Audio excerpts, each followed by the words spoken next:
A message from the Lyin.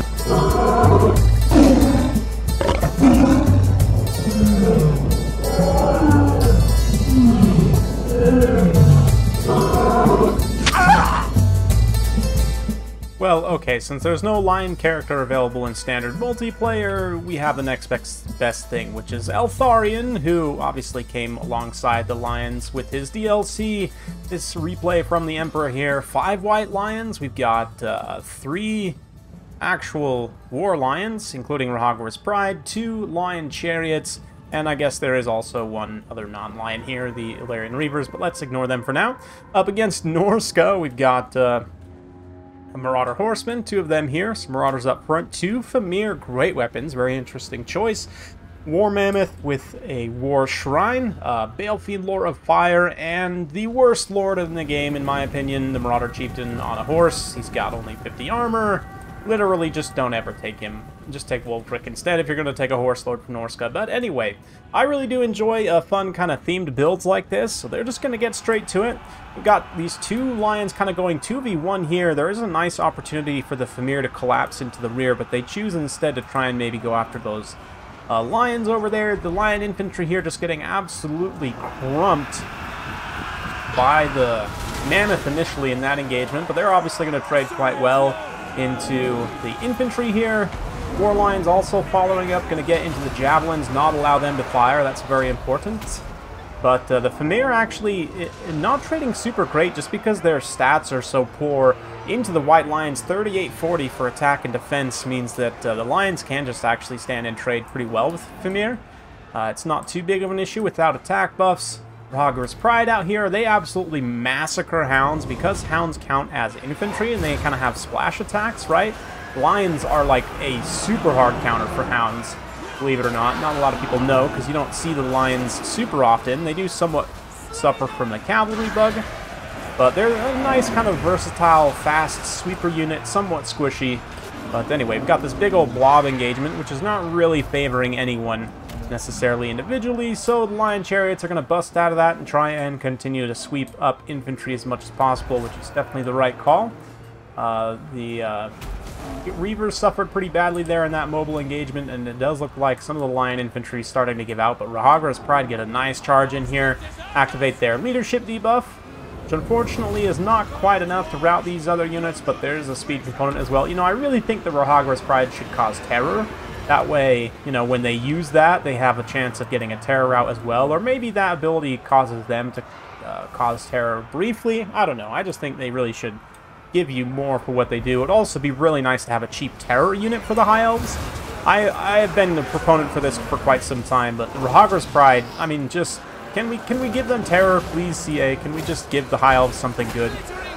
Goodness knows they could use it, but anyway, very cool cinematic shot of the Lions duking it out with some Famir there. Lyin infantry still hanging in support. Another burning head there, and you can see now why I say Chieftain's so terrible. It's because he's just losing to a unit of White Lion infantry pretty much straight up in a surround there, which is not great. The Famir, likewise, Famir used to be really strong, but right now they are pretty subpar. They're doing some damage in here, though, don't get me wrong. They're also sundering the armor of a lot of this stuff.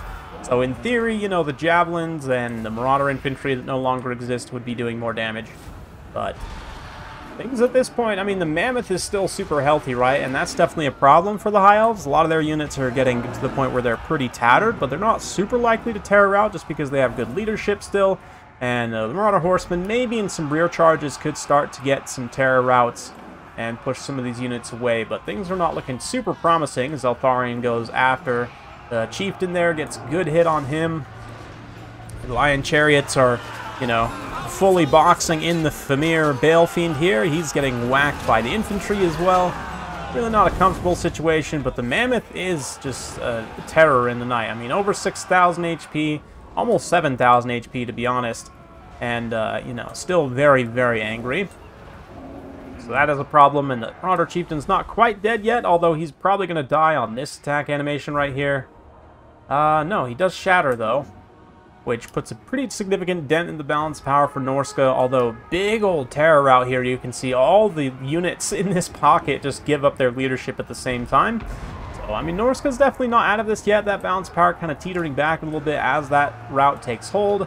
The Hounds, the Famir, the Horsemen should just chase all of these units off. Try and just you hang the Balefiend out to dry. I mean, he's pretty much done for anyway at this point. So let's see. As both of these players kind of rally their forces together. This Hound charge in here to try and bail out the Balefiend.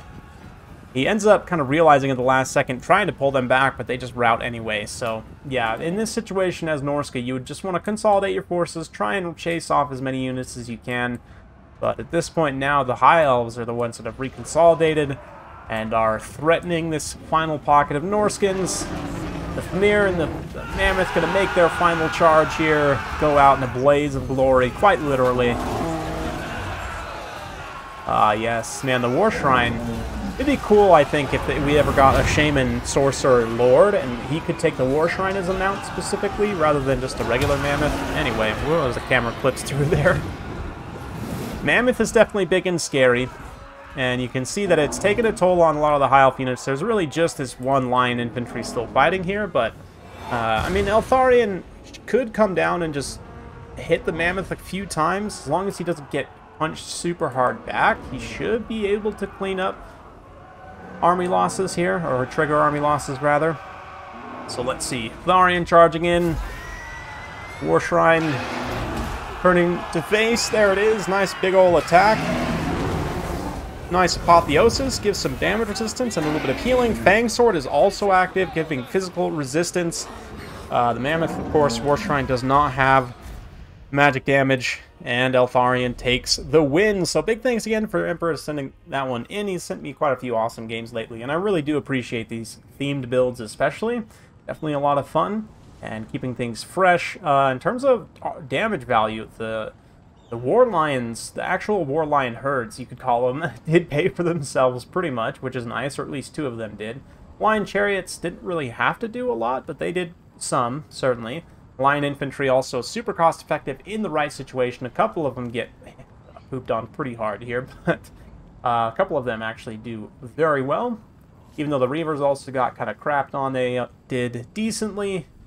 Eltharion also, nice mobile terror bombs, which is really, in my view, kind of the best use of Eltharion, is a mobile tank terror lord to drop terror kind of dispersed over the battlefield and also sustain damage. You can see here the Mammoth was a bright spot. 3,000 damage value on the Mammoth. Definitely a second one of those instead of these 2 Famir would have just been way better. But instead, he decided to bring the Famir, which are, you know, with attack buffs, they can be pretty good, but their leadership and melee stats are just not good enough to justify their price. Like, yes, they have a lot of special abilities going on, magic damage, armor sundering, you know, missile resistance, bunch of stuff, but really, in all actuality, they're not that great of a unit right now, unfortunately, so please buff Famir CA, and yeah, give Rahagri's Pride terror. Anyway, that's all I got for you today. Hopefully you enjoyed. If you like this sort of content, be sure to like, subscribe, hit that bell notification button so every time I upload a new video, you'll be notified. Thank you once again. See you next time.